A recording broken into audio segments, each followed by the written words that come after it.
আজকে আমরা গুরুত্বপূর্ণ একটা প্রশ্ন নিয়ে আলোচনা করব, যেটা হচ্ছে 20তম বিসিএস এবং এছাড়া আরও বিভিন্ন চাকরির পরীক্ষা এসেছিল। তো লক্ষ্য করে এখানে বলা আছে যে x square plus y square equals to 8, x y সমান 7 হলে এক্স প্লাস ওয়াই হোল স্কোয়ারের মান কত, এটা বের করতে বলছে।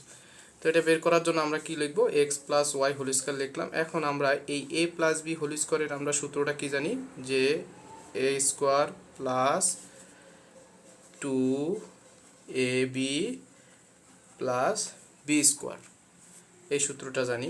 এটাকে আমরা যদি একটু রিঅ্যারেঞ্জ করি, একটু সাজিয়ে লিখি, তাহলে এক্স স্কোয়ার প্লাস ওয়াই স্কোয়ারকে আমরা একসাথে নিয়ে আসবো। X square plus y square plus হচ্ছে এখানে 2x ওয়াই।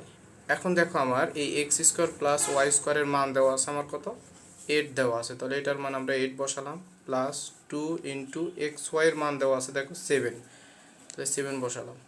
তাহলে 8 প্লাস 7 দুগুণে হচ্ছে 14, তাহলে হচ্ছে 8 আর 14 যোগ করলে হচ্ছে 22, অর্থাৎ এক্স প্লাস ওয়াই হোল স্কোয়ারের মান হচ্ছে কত, 22।